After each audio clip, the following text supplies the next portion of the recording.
Welcome to all these people who came out tonight for our Student Advocacy Center's fifth and last school board candidate forum.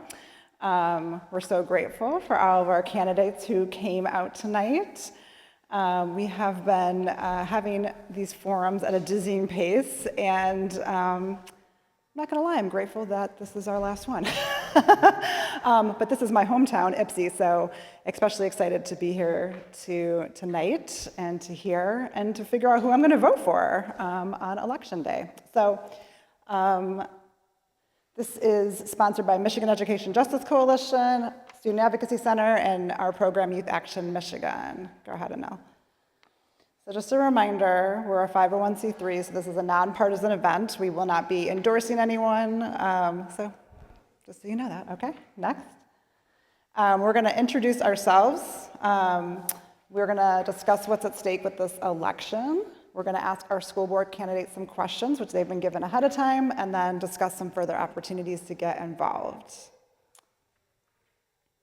Okay, Michigan Education Justice Coalition is a statewide coalition of organizations fighting for education justice. We are super proud to be the lead organization in Washtenaw County, as well as in Jackson County. And they're really working hard collectively to fight for equitable school funding and for healthy and healing schools. We just recently celebrated a big win collectively to get school mental health funding reinstated on our supplemental budget. So that's $110 per student in Ypsi schools that is getting funding because of the collective advocacy of the coalition. So that's pretty freaking exciting, I think.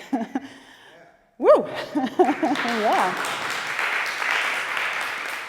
Yeah, okay. Next. All right, Student Advocacy Center, that's us. We've been around since 1974. We have a statewide helpline. We have education advocates who sometimes go to school meetings, so school board candidates. You will sometimes get to know some of my staff, some who are here tonight. We have Check and Connect mentors who are in every building. That's an evidence-based mentoring program we've been doing in Ypsi schools for more than 10 years. And we do community organizing, and Erica, our youth organizers here. I know we were hoping some of our youth would be here tonight and they couldn't make it tonight, but we're just getting going and starting our community chapter, and yeah, so that's some of the work that we do. And then, yeah, Youth Action Michigan, just mentioned that. Erica, you want to wave? Erica's back there. They're meeting on Fridays. We have a flyer there. We're really teaching our young people how to be leaders. They come with us when we advocate in Lansing for what they want. We know a lot of our youth are asking for funding for mental health. They're asking for funding for school facilities. So they're right there with us, telling us what we should be advocating for and joining with us. So we're really excited to get that chapter really rolling soon. Okay, well, you're probably here because you already know why school board elections matter, but for those who are watching on YouTube later, school boards make decisions about the budget, school discipline, strategic direction, and more, and they also hire and evaluate the superintendent. We have 3 6-year terms here in Ypsi. That's a long time. Some of you have been doing this. These are dedicated people up here. They're making a 6-year commitment to our district. That's pretty great. Right? That's a long time, it seems like. I don't know. Are all terms 6 years? Are all school boards? That seems long to me. Anyway, we're grateful. So there's 4 folks running, and they're going to be introducing themselves in a minute, but Dr. Hawkins is here, an incumbent. Do you want to just raise your hand really fast? Yep. Allie. I'm not sure if I can say can you say your last name for me? Suffety, thank you. First name. Oh, good. Talisha, Sutton, Kenedy, and Don Espy. Okay, and just so folks know at home, wait, go back 1 second. Oh, you can't go back. Okay, sorry. There's someone on the ballot who's withdrawn. His name's Alex. How do you guys say his last name? Do you know? Alex Pontois? Okay, if you see Alex has withdrawn, so don't vote for him, right? Because he's withdrawn publicly, so, okay. Oh, you went back, thanks. Okay, now you went forward. Okay, great.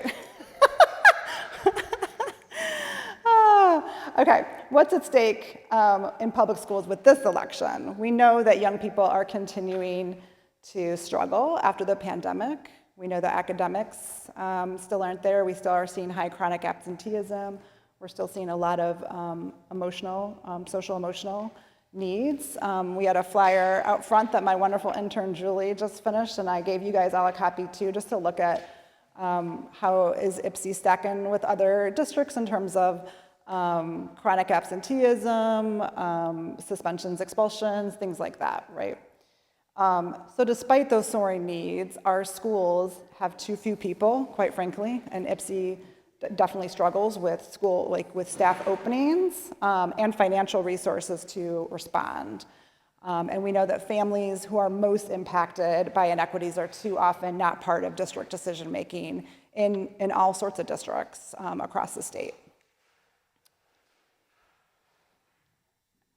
MEJC, thanks to a lot of listening sessions that we participated in over the years, has a Healthy and Healing Schools platform.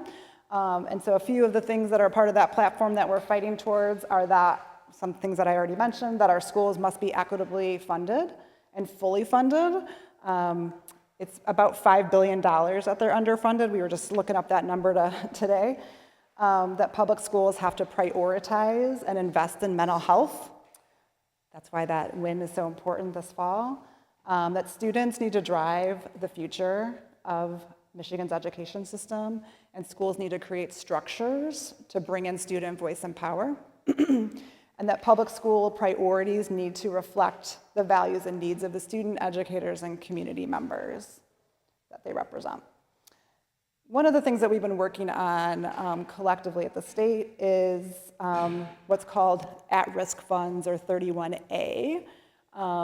And that is it's also called the Opportunity Fund. It's a new way that those funds are given to districts. So districts with the highest concentration of poverty are given more money, whereas the per pupil, well, that's also weird, right? We won't get into per pupil funding, but the Opportunity Index is really an equitable way to fund school districts. So if that was fully funded, YCS would get an additional $7 million a year. So that's one of the things that we're fighting towards, and we need everyone, all hands on deck. I think you guys could use $7 million more, yeah? I don't know. We could hire more literacy coaches, restorative practitioners, behavior interventionists, so that's some of the stuff. So when we ask you to sign up and be part of the work doesn't end tonight. You obviously have to vote, and then we want you to stay involved because Ypsi Schools is facing a lot of structural challenges that really require the community to advocate for changes. Go ahead. So, what do we need from our school boards? And this isn't just an Ypsi, this is collectively what do we need, right? So we need candidates who will work with Michigan Education Justice Coalition. We've been proud to have different members of the YCS board, the Ann Arbor board, and others come with us to Lansing on our advocacy day, and that makes a huge difference when those voices are joining with parents and caregivers. We need candidates who are engaged with how that money is spent locally. We need candidates who will prioritize using that money that I just talked about, 31A, on behavioral specialists and mental health support. And we need candidates who host town halls with parents and caregivers to share information about the school's budget and get feedback. Having those loops, those feedback loops, is really important. We really want candidates who are going to build accountability teams with youth and caregivers and community members who can look transparently at school discipline data and really work to suggest changes. We've been really advocating and working that every school has a written plan. What is their lesser intervention plan? What are they going to do instead of suspend students? What's that written plan, and how are they co-creating that with the community? And then we need candidates who are publicly reviewing discipline and achievement data disaggregated by race and disability status. And we would add in Ypsi in particular, how many of those students are being pushed into virtual school. They're not just being necessarily labeled as suspended or expelled, but they're being put into virtual school, often not necessarily because of choice, because they want to be there. Go ahead. Okay, so what are the next steps? Super important that we vote. We're already past all that, but you actually have to go into the clerk's office now, and if you're not sure where that is, we have some flyers with QR codes, or I'm sure anyone on staff can help you look that up. you want to go ahead? I know. Yeah, keep going. And MichiganVoting.org is a super great website with lots of resources too. You already got our pledge card, so make sure you fill that out before you go. Keep going. Oh, cool. There's a website at the end that I'll tell you about. Michigan Education Justice Coalition also did surveys, and I think all of you guys filled them out. So if you want to know more, you're like, this wasn't enough, these questions didn't tell me everything I needed to know, then you can find out more. Or if you have a friend in another district and they want to know, they have surveys filled out with candidates from all over the state, which is pretty cool. Okay, so we're going to give you more than a minute. We're not going to be super strict because there's just 4 of you guys. Unless you want us to be strict with you, then we can, I guess. So we're going to have different folks ask questions. These are questions that came from listening sessions that we did this summer, both with local folks and then listening to other issues around the state. So these aren't questions that we just came up with. These are questions that came from caregivers and students and community members. So just wanted to be clear about that. So I'm just going to ask the first one, which is introduce yourself and tell us what experiences you have that will make you an effective board member. What prior leadership or board experience do you have, and how have you supported children in this community in the past? We'll start with different folks every time, but give it to you. All right. Hi, my name is Dawn Espy, and I'm running for the Ypsilanti Community Schools School Board. I believe that I am a good candidate for this job, and I could be an effective board member for a number of reasons. Over the last 10, 15 years, I've been in Washtenaw County in this community doing work around social justice and equity. Particularly, I've spent time working with young people.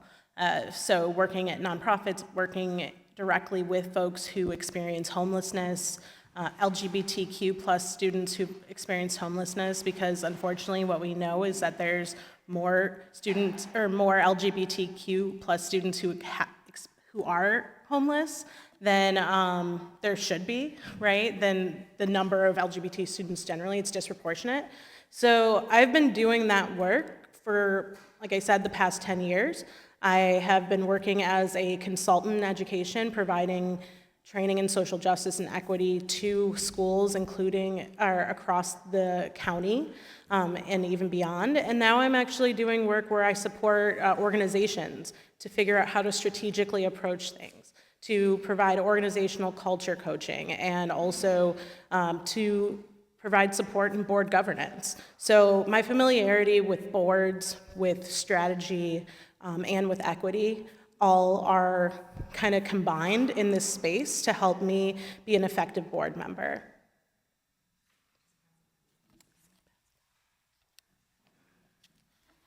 Good evening, everyone. Thank you all for being here. Thank you, Student Advocacy Center, for hosting this event to share why we should be elected as school board members for Ypsilanti Community Schools. I have been serving on the board for Ypsilanti Community Schools since 2012. I was part of the appointed board when Willow Run Community Schools and Ypsilanti Public Schools merged. I've been reelected since that time, and I'm seeking reelection. I'm a wife, and I'm a proud mother of 3 children who are now young adults and all attending college. All of my children attended schools in Ypsilanti, the Ypsilanti Public Schools at the time, and then the Ypsilanti Community Schools District. I'm also a professor at Eastern Michigan University. I earned my bachelor's degree in psychology, my master's in social work, and my doctorate in education. My professional career has really been dedicated to working with vulnerable, oppressed, and underserved populations. I have a strong interest in, and I'm passionate about, really working with people from marginalized communities, being an advocate, being a voice, making sure that I am representing the voices of all students who need supports in our district. I also am deeply invested and engaged as a servant leader in this community. Educational equity and excellence has always been one of my driving forces. Being part of the school district, making sure every student has every opportunity to be successful in the school district. making sure that we have the supports available, not just for our teachers, but also supports for our students, so they have everything that they need to be successful and can make important life choices and go on and do whatever their minds allow them to do once they leave our school district. I think that's all I'll say for now. Thank you for listening. Good evening. My name is Allie Suffety. I am over 40 years of experience in public education. I spent 32 years in a classroom teaching health and physical education, as well as working in an at-rest program that dealt with disenfranchised students. It was called Student Service Center. It was an affective curriculum. And I was also a football coach and a volleyball coach during that time. I was the staff and adult sponsor of the Muslim Student Association, the Arab American Student Association, and the Plymouth Canton Educational Park Diversity Council. As an assistant principal, the last 7 years of my career in Plymouth Canton, I was a assistant principal at Salem High School. I dealt with equity programs, initiatives in the building as well as the district. I co-facilitated a student leadership initiative that was K through 12 through the district. I went on after I retired from there to take on interim positions in the district as an assistant principal in 5 elementaries, 2 middle schools, and 2 of the alternative schools.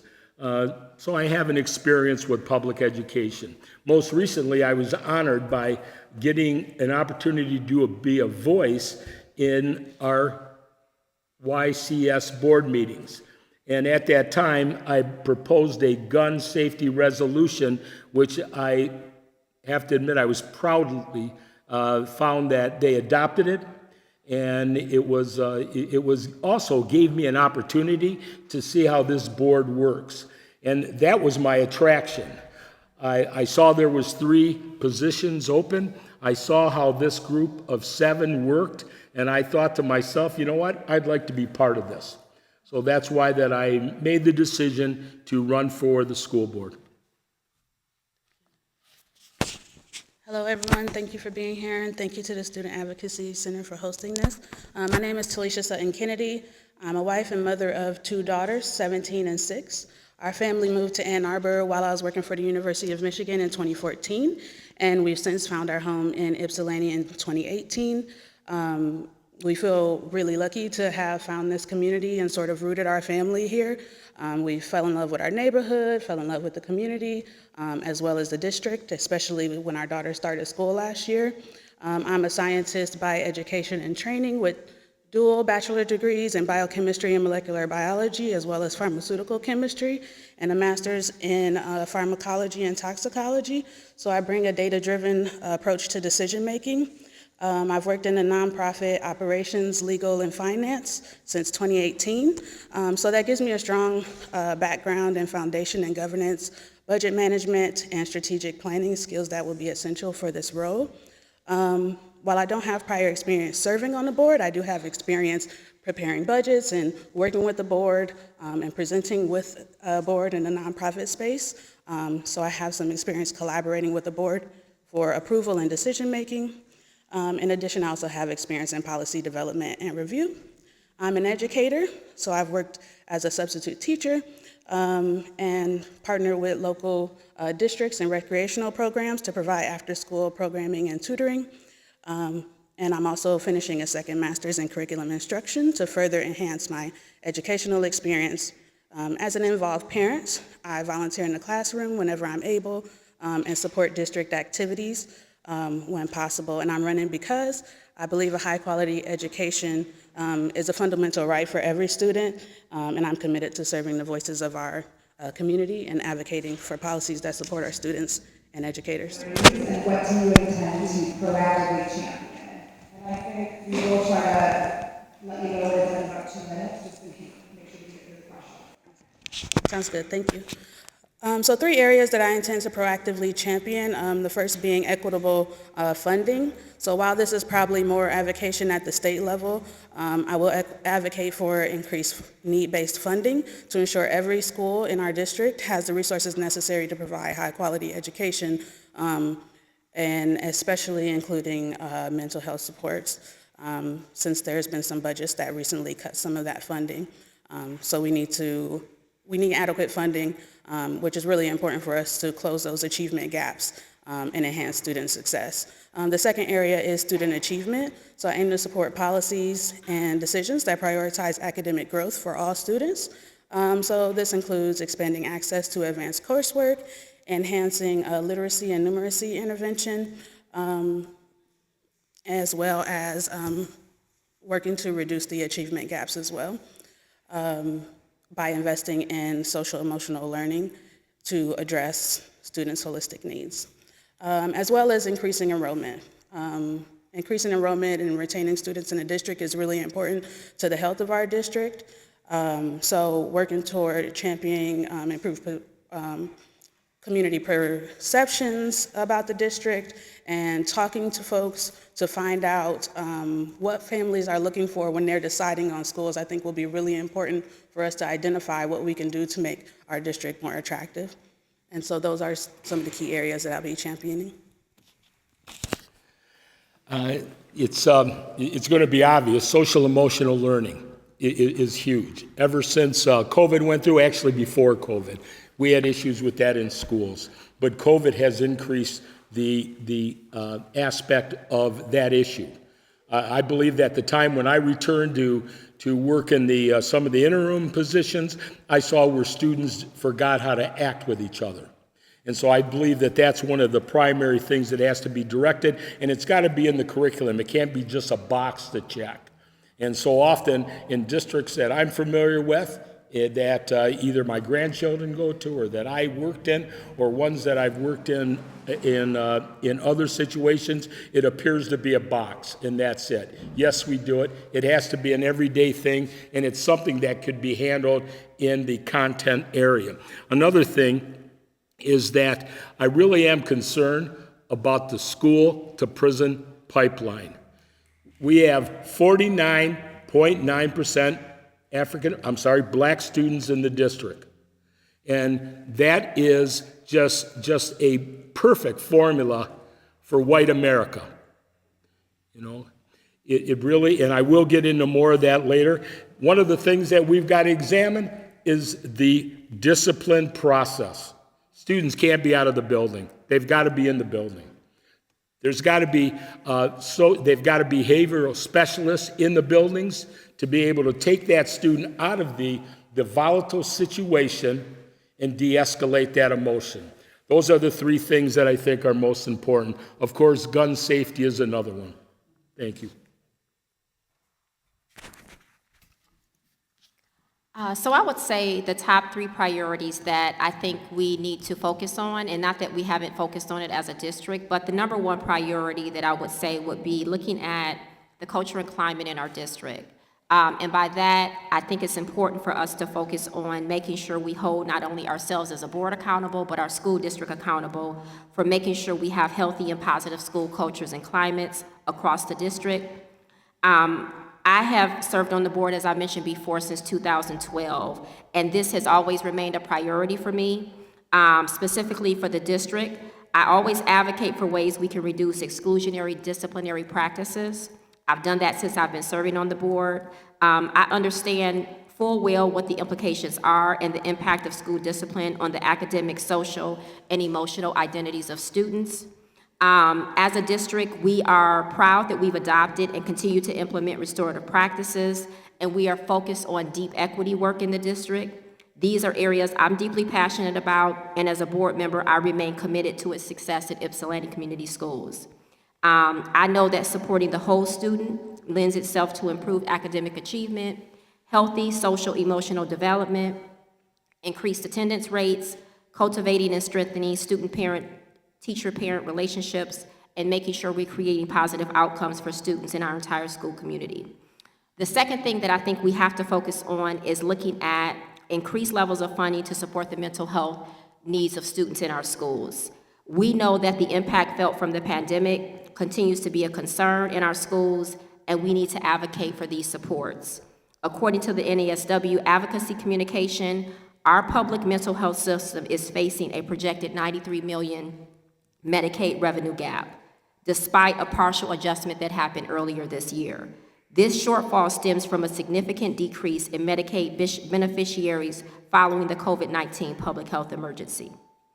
As it relates to student achievement, I believe we have to have high expectations and we have to match that with high supports, which means we can't just talk about having high expectations. We also have to match that to make sure our educators have the supports they need to support our students in the schools, and that our students have everything they need and every chance available to them to be successful in our school district. That also means we need to have access to engaging and rigorous curriculums across our district so that our students can stay interested and engaged in learning. I would also say that we need to make sure that the discipline and achievement, we know that that goes hand in hand. So we have to be accountable to our data in the district. That means we need to examine that data on a consistent and regular basis. We need to pivot when we need to pivot, and we need to be honest and transparent about what our challenges are and what things we need to do to make improvements. I'm not sure if I said 3 already. I feel like I did. Oh, were you the timekeeper? Oh, thank you, Perry. I appreciate you. I gotta look this way. Yeah, thank you. I feel like I've gotten used to being cut off really quickly, so I'm trying to get everything in, which is rare for me. But so when I'm thinking about what my priorities are for this school district, I really want to invest in looking at and enhancing and supporting the restorative practices that already exist within the district, but need more support. Need more folks trained in engaging in restorative circles, and also more education about how they function. A lot of folks look at them as a alternative to getting in trouble, but not necessarily a way for actually building relationships. And so it's important for me to see those restorative practices looked at and be enhanced and be supported. That's also going to support then this disproportionate rate of suspensions for Black and brown students along with students with disabilities. When you are able to keep students in the building, when you're able to build out your culture, create a culture of belonging where people care about each other, which is what a restorative circle seeks to do, you will see folks engaging more. You will see those those scores going up. Academic excellence is connected to students' well-being and their health. So when we're talking about the other thing I really invested in is around this social emotional learning and mental health supports. Again, we talk about academic success for students. What we need to do is be showing up in a trauma-informed, healing-centered approach. Ultimately, students aren't going to be able to succeed and perform well in school when they're experiencing trauma at home. And so we need to address what's going on for them and look at them as a whole child rather than focus just solely on their test scores. The other thing I'm really invested and interested in is examining the current curriculum for sexual health education at the district. For many students, what I've seen, is particularly those who are part of the LGBT community, I would like to see the sexual health curriculum be more inclusive. I would like to see not only just mentioning them by name, but also being provided information about healthy practices. There are a number of young people, particularly as I mentioned, I work with LGBTQ plus students who are experiencing homelessness. There are a number of young people who don't have the right information and they don't know where to get it because it's not readily available, especially for those who are part of the LGBT plus community. And so I really want to take some time to look at that as a school board member. I know that we help decide policy in that space, and so I see this as a really great opportunity to challenge the school to do more, right? Challenge the school to not only just accept, but include students, LGBTQ plus students. Thank you so much. Ben, can you come up for our next question? And then we're going to have Dr. Hawkins start, and we'll go.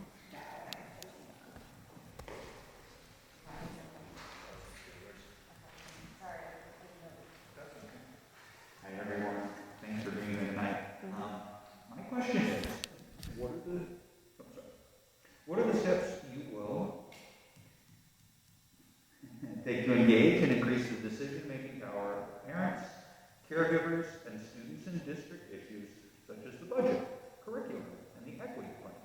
Can you specifically address how you will engage caregivers and students who don't tend to fill out surveys or regularly attend meetings?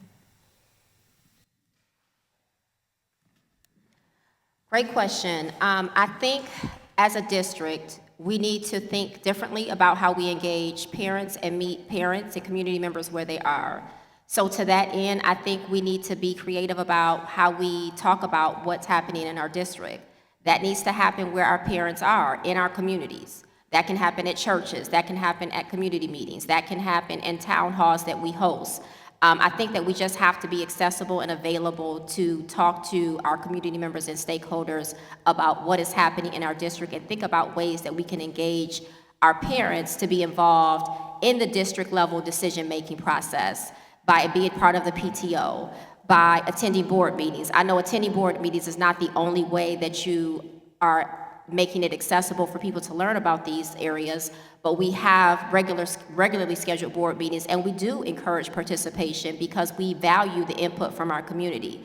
But beyond just valuing the input from our community and wanting people to attend our board meetings, I think it is equally important for us to make sure that we are getting out in the community and we're talking to our parents where they are.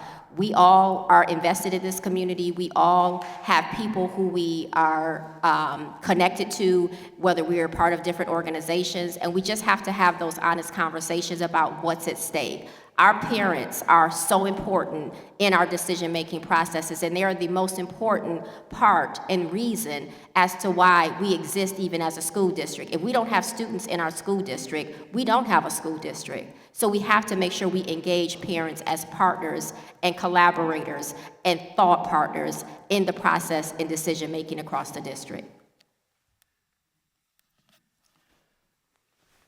Well, first of all, I think that we serve them. That's the primary goal, is that we're only in a position because they're in the community, and that has to be the most important thing. There has to be transparency.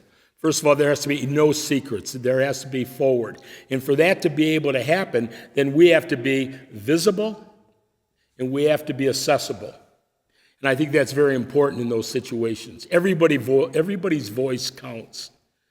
We can't just sit at the White House over on Packard and make decisions based upon what our thoughts and needs are, but we have to have their impact or their input. One thing that was spoken, I think, was town halls. All right, we have to have town halls. We have to have them throughout the district, throughout the year, and be able to hear them and be able to respond to them, and then we be able to act to that. And finally, I think that really important thing is that we have to have access to where our parents are. If they need childcare to come to a townhouse, we have to provide the childcare. If they need childcare to come to a board meeting, then we have to provide the childcare. And I have ideas, of course, on how to do that. We have students totally capable of being part of a child care system, and we can utilize them. And I believe, if I'm correct, there's got to be some way that they can get credit. So with that in mind, I think we've got to be able to offer them the things for them to be heard.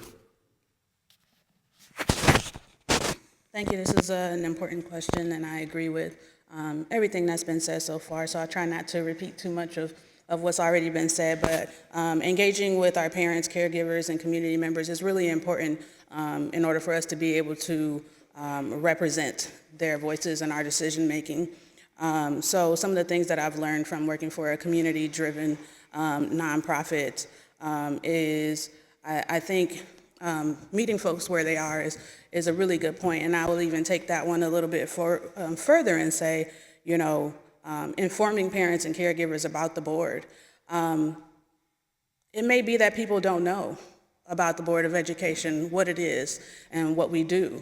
So I think starting there and making sure that all the families have information, get information into their hands about what this board is, what we do, that we want them to come to meetings, we want them to answer surveys, we want them to participate and engage, and really starting by getting that information out to families would be a really great place to start. And then some of the things that were mentioned already, conducting focus groups or town halls and information sessions. And I think it'd be important to host those in places like this, community centers, churches, places where people already feel comfortable and that they're going. Maybe some folks don't feel comfortable coming to the school building or coming into the schools, so meeting them where they are is something that we can do. Focus groups and listening sessions. I think you mentioned that you had some focus groups and listening sessions, partnering with our local agencies and organizations to gather input and feedback for us and getting that information from them so that we can use that in our decision making. Making sure our PTOs are strong, parents know about that, they can engage with that, and getting out into the community. Are some of the things. And the last thing I'll add is that we do have families that are not native English speaking families, and so also making sure that our board meetings and every communication that we're sending out is accessible to those families and that they have a way to engage in their native language, I think will be really important.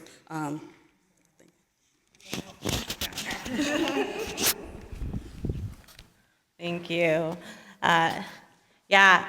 So again, I may sound repetitive here because ultimately it is about meeting families and parents where they're at. It is about going into the community and directly engaging. It's hosting community events in local parks, at the libraries, at housing communities such as this, to have places where people already are, right? When you bring the conversation there, then you're not asking that extra ask of them to show up where you're going to be. You're going to bring the conversation to them. I also want to acknowledge, right, there's also the opportunity to think about what virtual engagement we can use. Lots of people are engaging it through social media, checking the Instagram, the Facebook page, the TikTok, whatever it is. You can do some brief polling in those places, so it's not necessarily a full survey, but it is an opportunity to connect, to share information about what's going on. Also, parents are going to sporting events, right? Where are families going? Where can you have these conversations? Whether it's just handing out a flyer at those events or having people around who are with the sign saying, ask me about what's going on in the district, right? There are opportunities to connect with people in the events they're already attending rather than expecting them to show up where you are. In addition to that, I just also think about the fact that, as was mentioned, parents oftentimes need childcare, especially for those of young children, right? So when you're talking about building out events, what incentive is there? Is there childcare? Is there a place for them to play? Is there a face painter? Is there anything, right, that's going to make this space more intriguing and enticing for those kids? Because if you have a place where young people can go and have fun, it's going to allow for parents to be there and listen to what you're talking about. Additionally, students can be asked. Students should have a voice in this conversation. This can happen in classrooms, at schools, in the lunchroom. Students need to be able to have a voice in what happens to them. So that is how I feel like we can engage them further. Thank you so much. All right. We're going to bring it down to 1 minute each. So All right. no, it's okay. We just want to make sure we get to all the questions. So Erica's going to ask her next question. Hi everyone, thank you for being here. What positive approaches will you champion to support student mental health and social emotional needs, and how will you fight the school-to-prison pipeline? Okay, social emotional needs, I think that we've got to build a community the school has to be a community of students. They have to understand that they are all in the same position, working toward the same goals. A couple things, I've already said something about discipline reform. I think that's got to happen. For us to kind of eliminate this prison or school to prison pipeline, we have to reform that. We also have to recognize how trauma has affected our students, and then we have to change the students' mindset. They have to understand that they belong somewhere, and this is where they belong, and they're going to be supported, and that they're going to be successful. If you look at the equitable aspect, we have to eliminate the historical suppression, rendering the humanity of black people as invalid. Another thing is that we have to get away from intertwining black people into enslavement through incarceration. Our country does that across the board, and that has to be eliminated. Again, and restorative practices has to be implemented. You're very welcome. Thank you. So in thinking about the student health and social emotional needs and fighting the school to prison pipeline, I want to start with something I'm already grateful that our district is already doing. And that is the partnerships with the 180 program to provide trauma-informed support and social emotional learning to our students. In addition to that, continuing to champion social emotional learning. And again, I say continue because our current board is doing a really great job, and these are some of the things that they're already pushing for. So social emotional learning in the curriculum at all grade levels, as well as access to trained mental health professionals, counselors, social workers in our schools. Early intervention is really important, so ensuring that our students have access to those supports, whether it be in building supports, through partnerships, whatever it need be, making sure that we have that support available, and championing restorative justice approaches as well. Just these are some of the things that I can highlight right now that I would champion as a board member. Thank you. Thank you. Unless you're getting your steps. Sorry. Thank you. So when I think about the school to prison pipeline, first of all, I need school to not feel like it's a prison, right? I need students to feel like they're welcome, that they're excited to be there, that they're not going to be experiencing punitive punishment for being late to class, right? And I think also that's related to what's going on in the schools. I think that when I worked with counselors, so as I said, I used to be someone who provided supports for students experiencing homelessness and in stable housing. And what I know when I talked to those counselors is that they were inundated. There was so much work they were doing. They had so many students to support. We need to see more folks in the school providing that care, so when students are struggling, that they have a place to turn, that they have people in the building to talk to. And that looks like support for counselors, and that also looks like support for more paraprofessionals. Ultimately, it's about building out those relationships as well. One of the things that I know that at one point was tried was a relationship initiative, and I'd like to see that continued.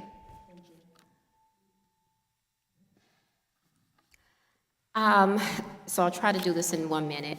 I think we need to, and I said this earlier, we need to really advocate and leverage supports and funding at the state level to increase mental health funding supports in our schools. We must do that. That is the only way we are going to get the level of funding that we need to support students, but also to make sure we have the staffing level supports to be able to support our students.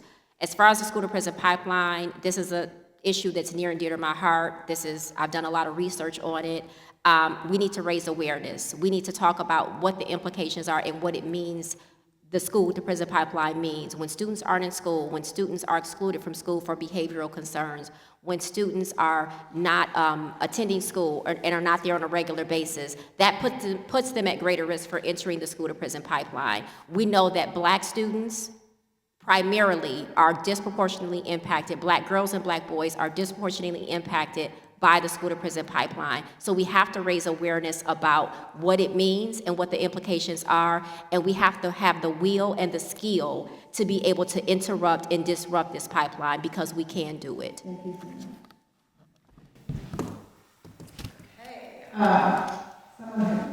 guys might recognize this person as my partner and husband of 25 years, and that's been helpful, but he's also a parent of a student who couldn't be here today because he's looking at his homework.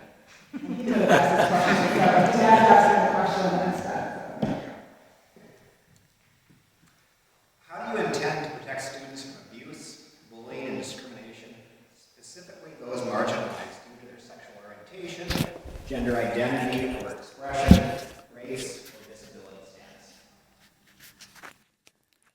Thank you. I think it's important that we start with representation in our staff and ensuring that we have representation for all different areas in our staff, whether as well as in our curriculum and in our learning environments through culturally responsive curricula. And then again here, social emotional learning and social emotional curriculum, because it fosters empathy, understanding, and respect among students. So, you know, the conversations that come out of those lessons can create a better environment and sort of help our students to respect each other and treat each other, you know, as fellow humans and fellow people, and how, you know, we each want to be treated. Professional development for our staff, including cultural competency, implicit bias training, and all of those other trainings that we can do to help our staff better support all students as well. Stay engaged with our families, students, and community members so that we know what's going on and we can address things before they come up, as they come up, and as needed, and building partnerships with organizations as well. Thank you. Thank you. Yes, this is a really important question, something that's very near and dear to my heart. As I mentioned earlier, I want to see the sexual health education be more inclusive and celebratory of additional gender and sexual identities. I also want to see the use of gender-neutral bathrooms in the school and potentially single-stall bathrooms be available for students to be able to access during the school day. That's something else that I feel like is necessary for students to feel safe, to feel comfortable, to not feel like they are going to be questioned when they enter a space or a bathroom. In addition to that, I think that not only is there professional development for educators and staff and administrators, and I would want to highlight particularly the education that should be there for staff, because I think oftentimes the education solely focuses on the teachers. I think it needs to be for every person who's in the school. And I think that in that, there's also a need to do peer education. Right? Students are oftentimes not going to just listen to their teachers. They need to have their peers out supporting them as well.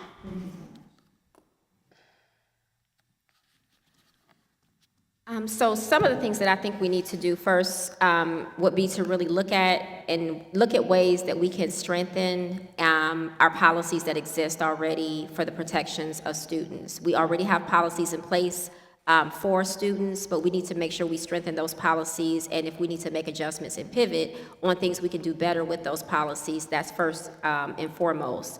I think secondly, what we need to do is also collect additional data about what's happening in the buildings. Looking at data about the culture and climate, what is happening on the ground in our schools, and what are we doing on a proactive basis to make sure that our students feel safe, supported, cared for, and that they belong in our schools. Some of that data is not going to come out in some of our normal data that we collect throughout the year anyway, but I think thinking about ways that we can find out what's happening in our buildings and what can we do proactively to intervene and provide additional supports in the schools to make sure students feel safe and protected and they have what they need to be successful in our schools. Bullying is a mental health issue. It's not something that it's the norm. We know that there's something in the background of this individual student who's bullying. It has to be zero tolerance. And another thing that I think if you're going to really have impact on bullying, there has to be restorative practices being used in resolving it. There has to be an encounter, a repair, and a transform of that situation.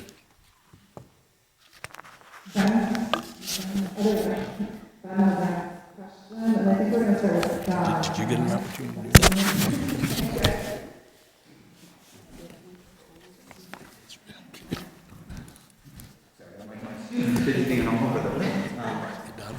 What will you do to protect students from forced placements into virtual school, and what additional support should be provided to those students to promote their school success? Yes. Thank you, and I appreciate that question coming from the Student Advocacy Center. I also appreciate the data that you all provided us to look at coming into this space. I know that's something that you all advocate for on a daily basis. Ultimately, I want to see more restorative practices engaged. I want to look at how we can involve students in additional options. So if they're not working well in one space, perhaps there's a different space, not just going virtual, that they can be in. I think that it's about continuing to partner with places like the Student Advocacy Center. I think it's continuing to enhance paraprofessional support and counselor support so that when students are in a position where they are not feeling like they can be in the school, that they're able to still access resources like tutors and mentors to support their education.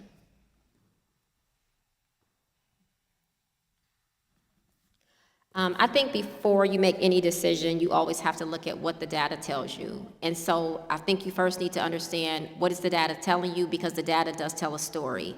And through that story, then we need to really have a hard conversation about, are we following policy, and are our practices that we're implementing supporting the best interests of students?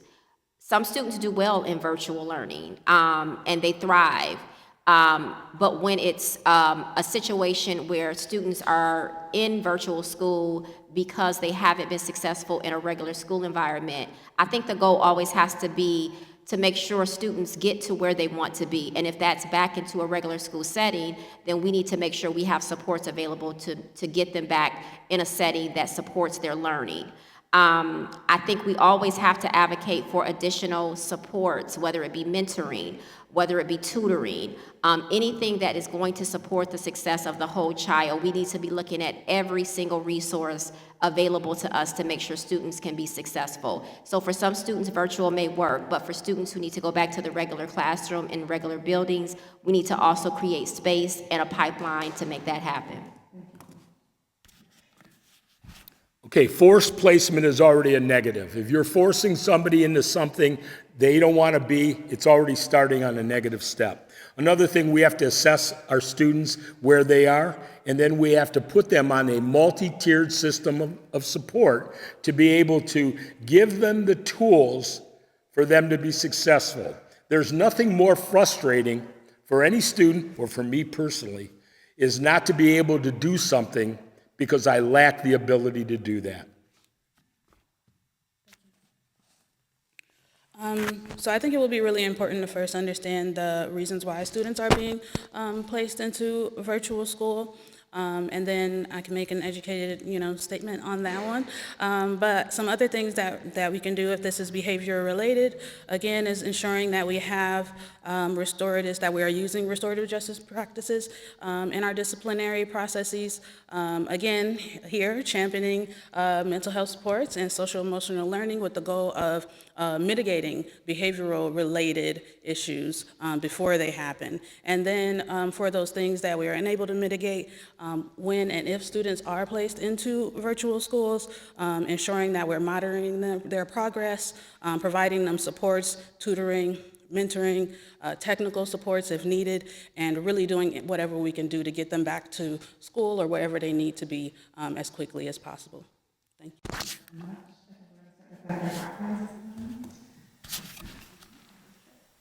Thank you.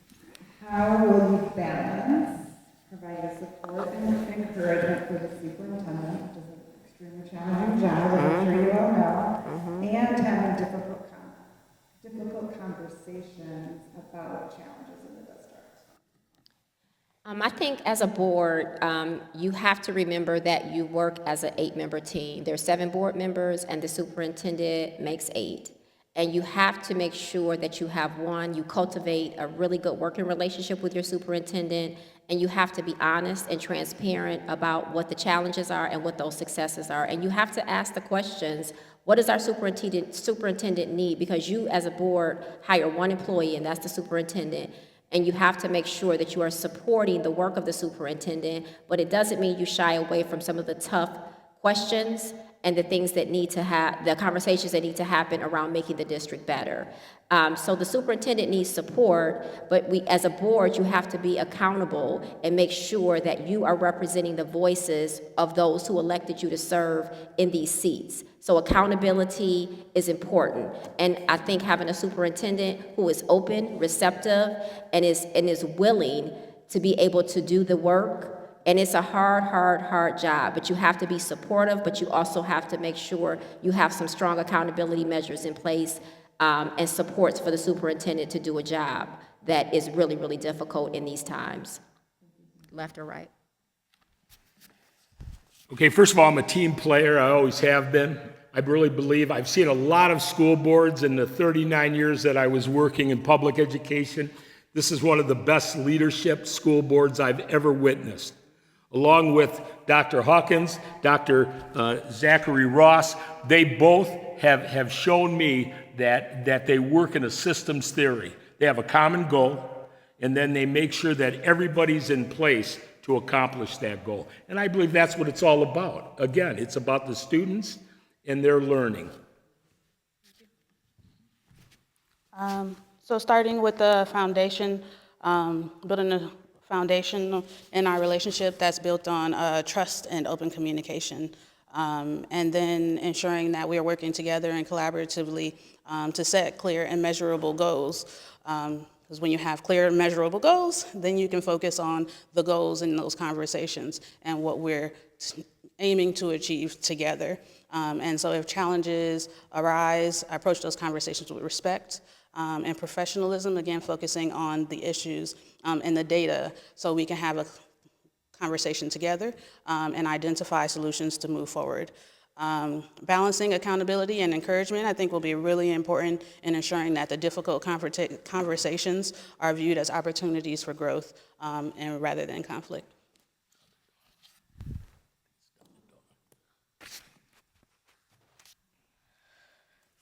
I think that when we're talking about how we support the superintendent, one, I think as a board, our job is to provide that oversight.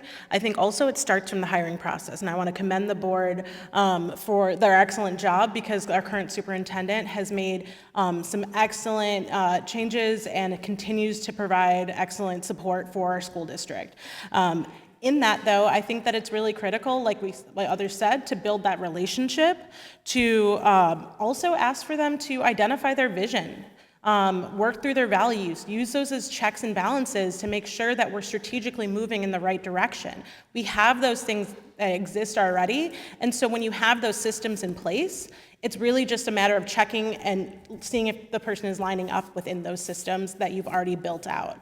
I also think that there's option to bring in data when there's questions, when there's disagreements, right? The research-based responses, talk to the community, bring their stories in, because ultimately it's not just my voice, it's the community's voice that we need to hear. I think Allie hasn't started.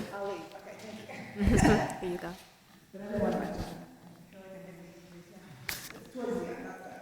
Okay. What should be your school's top spending priorities in the budget for the district? Alternatively, what should not be prioritized or what should be divested? You know, it's hard to say what should be divested in the Ypsi school district because I think that they've got a focus as to what their needs really are. But in all honesty, I think that the focus in this district has to be a priority of fostering all students' learning to be successful and to really examine that school-to-prison pipeline. That really has to be eliminated. We're not like other school districts, you know, who don't have that issue. We do have that issue. It's evident. And if you look at Washtenaw County, it's not Dexter, it's not Ann Arbor, it's not Ypsi. I'm sorry, it is Ypsi that is putting people in the jails there. That has to be stopped.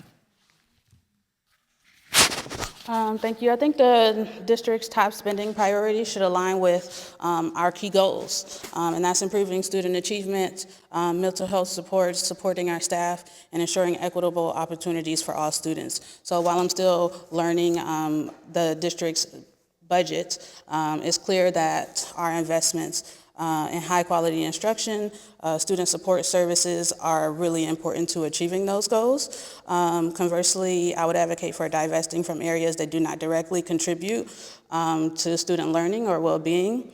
It's important to consistently evaluate and ensure that every dollar that we're spending supports our goals and delivering a high-quality education.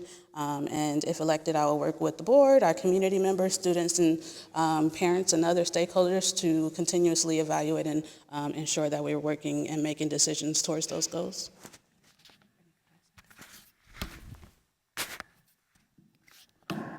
I would say some of the top spending priorities should also, it's already been said, focus on the curriculum. The curriculum choices we make a difference and an impact as to what our students will learn in the classrooms. So that will be one area. The next area would be making sure that we have enough available and access to student supports to support the whole child, the social, emotional pieces, making sure we leverage supports to make sure we have partnerships that help to support and extend access to all the things that our students need that maybe our school district cannot shoulder. And lastly, I would say that we need to also make sure that we are continuously making sure we're good stewards of the district's resources. And to that end, it means that we also need to look at ways that we continue to pay our teachers and our educators and our buildings the wage that they deserve. Thank you. Yeah, when I think about our top spending priorities, I do think it's, again, investing in mental health supports. So excited about the millages that are coming forward. Also, I believe that it's about having those curricular options, making sure that students can find the right path for themselves. And it's about investing in our educators. When staff can stay, when teachers are there and reliable and consistent, you see relationships built, you see success in students. Teachers need to know they're valued in our district. We also need to invest in making sure our paraprofessionals can stay on. Maybe it's additional educational options for them, incentives, ways that we can look at supporting them that maybe don't cost as much money, but offer a lot of better quality of life. As far as where we should divest, I really want to spend some more time with the budget before I say that. I will say what I do know is that transportation is always a very, very challenging space in terms of budget. And so I would love to spend more time looking at it to think about how we can do that more efficiently and how we can make sure that more students are getting to school. Thank you. We're going to skip to question 10, just in case I want to make sure there's time for the audience. So Erica, if you don't mind coming up. So we're thinking if you have questions, we'll open it up to community folks. And I think we should start with I think. Yeah. Sure. Did you start? I don't know if I did. How will you work at the state level to advocate for more resources for districts like this? Thanks. I think advocating for YCS at the state level requires strong relationships, effective communication, and active engagement to know what the community, wants, and so we can advocate on behalf of that. So first thing I need to do is start by building connections within our community and better understand our needs, and instead establishing and expanding my relationships with our state legislators and advocacy groups, as well as professional associations that also might be doing some advocating, staying informed about the policies and decisions that are being made at the state level, and representing our district at any meetings possible where we can have a voice and let people know the great things that we're doing as well as our needs. I think that this is an interesting question because I think that this is where the Ypsilanti Community School District can go. We can be the model, and I really believe this. With the diversity that we have in this community, we can be the model that we take to Lansing, and we demand that we get our fair cut, our equitable cut with what we've done, instead of being pushed aside as we were when we acquired Willow Run and not cared for. So I think that's the thing. I think we're at a tipping point right now in politics and in leadership.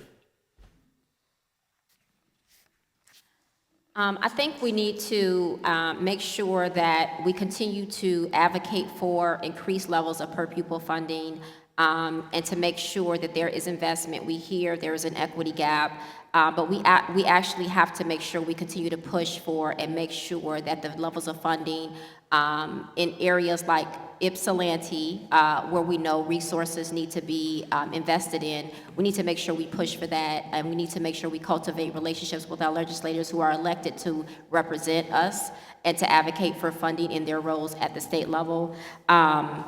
And let me make sure I'm answering the question. At the state level, legislators build relationships, and we also have to tell our story. We have to tell our story in YCS about who we are, what we do, and we need to make sure that the resources that we need, whether it be through grants, whether it be through state funding, federal funding, that we make sure that we advocate for funding that will support our students. And I just want to say really quickly, I forgot to say what we should divest in, and I think it's just that we need to look at how many buildings we have that are vacant, and we need to do something about making sure those buildings, there's another use for those buildings so that we can reallocate that funding elsewhere.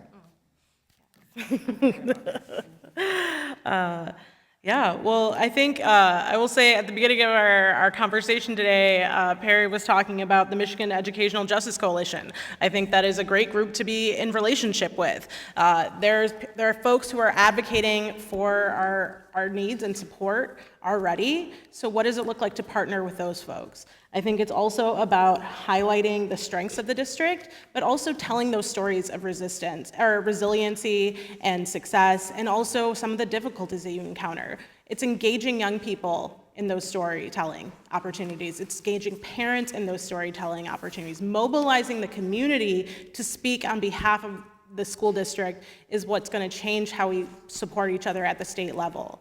It's bringing more attention, it's celebrating us, and making sure that people know who we are and know that Ypsilanti Community Schools are here. Thanks, guys. Do we have any questions from the audience? You didn't feel like that answer tonight. Let me bring it to you. Thank you kindly. I'd like to go so graciously.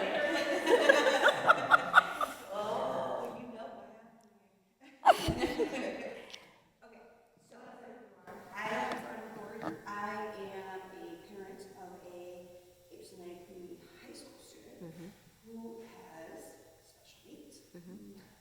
My question is going to be more on that special education process. So, within the special education right now within the district has been involved in a couple of issues with the state and not being compliant with IEPs and with special education services and stuff like that. So I would like to know, what is the board's or your thoughts on how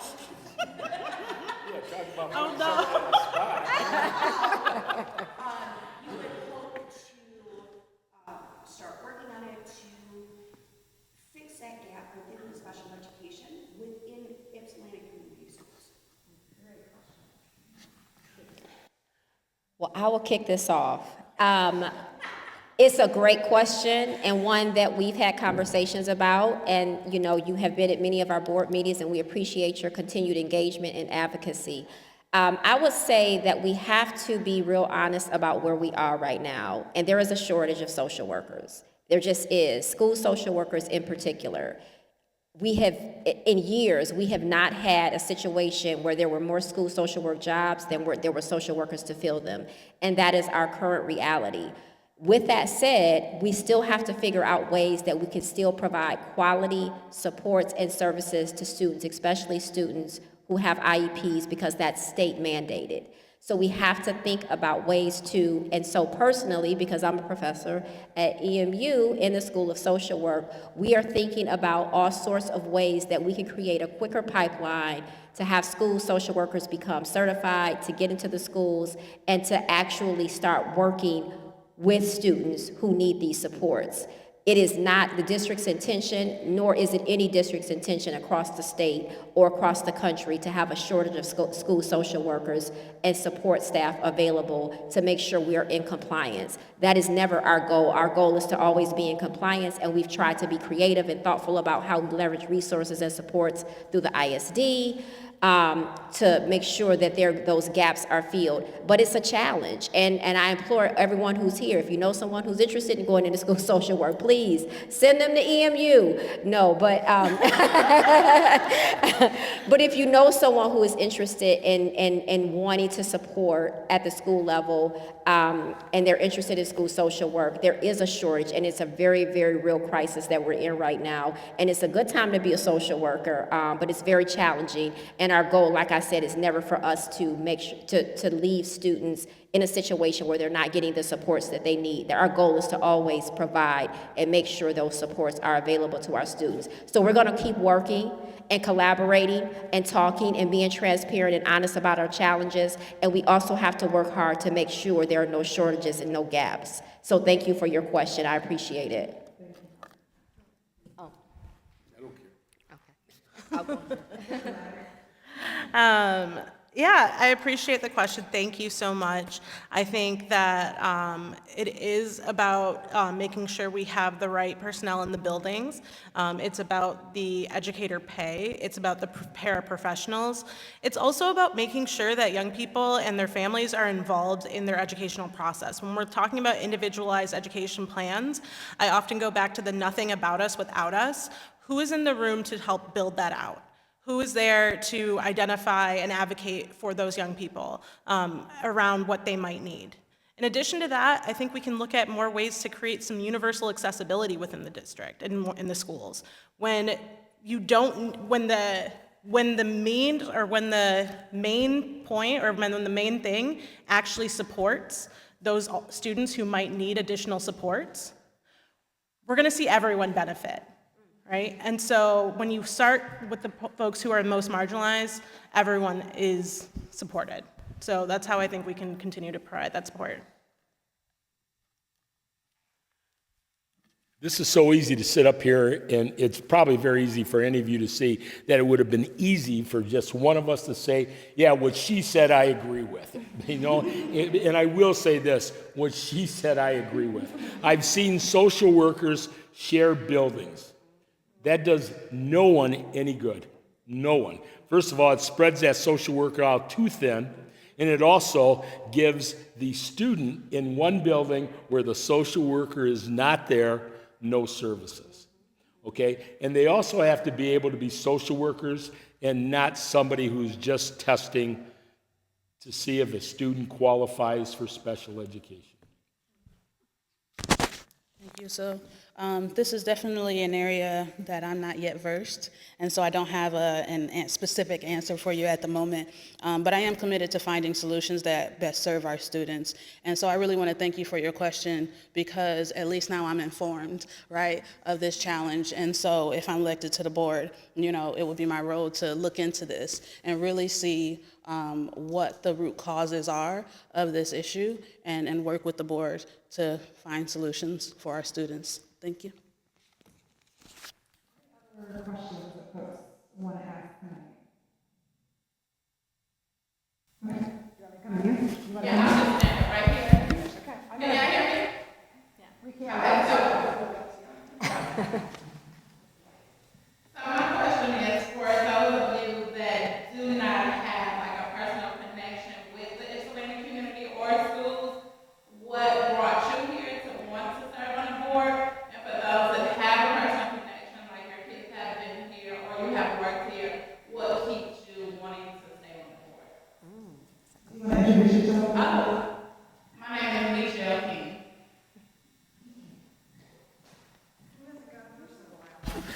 Oh, I don't. You know what? I'm an old man. I have no children in the district. I've lived in Ypsilanti throughout my life, and I've got over 40 years of experience. My wife will tell you I have no hobbies. The only thing I've ever known my entire life is education. And when I got an opportunity to see how this board works, then I just thought to myself, I would be honored to be part of it. And so that's why that I'm here.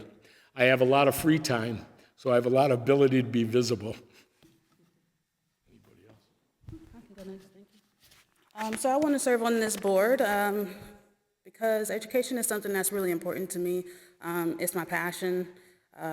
It's what I wake up in the morning excited to do, and I haven't been able to do that in my career.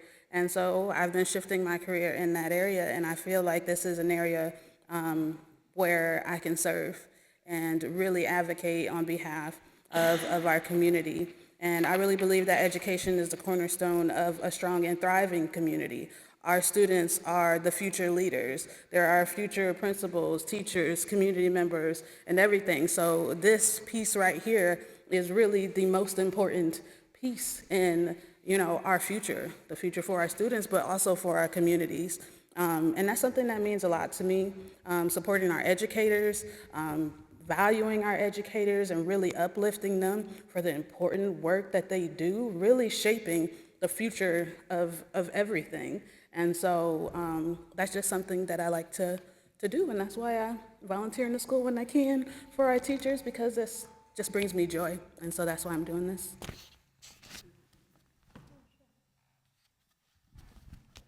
All right, thank you.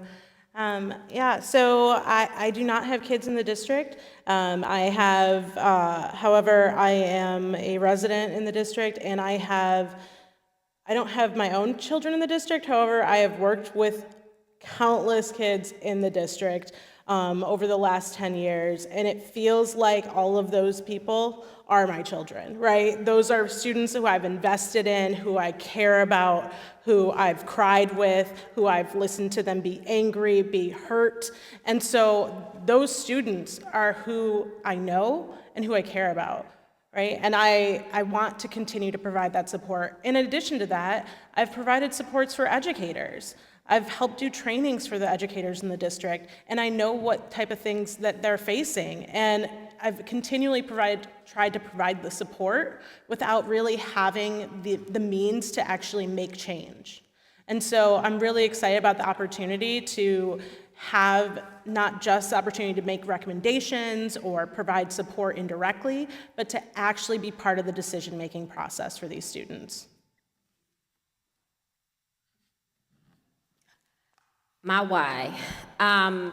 I've been serving on the board, as I said earlier, since 2012, and it's been an honor and a privilege to have the community's trust and to continue to re-elect me to serve in this role.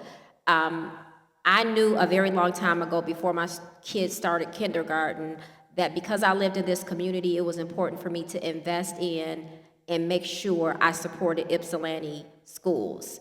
My tax base is here, and I know that schools are only going to thrive if parents and community members are involved and invested in the success of a school district. My children all attended the schools, and because they had such wonderful educators. I tell this story humbly and very, very honestly. If it were not for the educators in Ypsilanti Community Schools, and they are phenomenal educators. I have been a parent who's been on PTO at every field trip, involved, invested, engaged, but the teachers who poured into my kids, who are now young adults and all attending college at the University of Michigan, it is because of the touch and the care and the investment that they poured into my students. And so because I saw that, I was already on the board. But I talk about Ypsilanti because I love this community, and I love Ypsilanti Community Schools because of the educators. We're not perfect, but you show me a perfect district. There is not one. I believe in everything that Ypsilanti Community Schools stands for, and I believe in this community because I live here, I work here, and my children were educated here, and I am proud of that. So my why is I love this district, and I want to continue to see it thrive, and I've seen it when it was up, I've seen it when it was down, and now here we are, debt-free, because the state of Michigan, yes, that deserves a whole clap. When people counted us out and did not think this district was even going to make it, I was there, right there, in the trenches, and it was not easy, but it is because the community believed in us and they supported us and they stood shoulder to shoulder with us to make sure Ypsilanti Community Schools would stand. And so I stay and I continue to serve because this is the community that I'm invested in, and more importantly, I'm invested in every single child in this community and in our district because I want them to win. Let's give it up for everybody.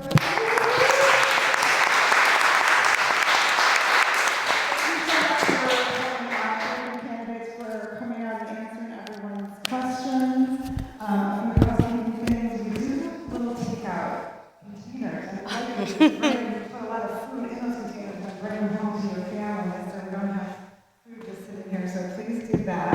You guys didn't get a chance to eat yet, so please help us out.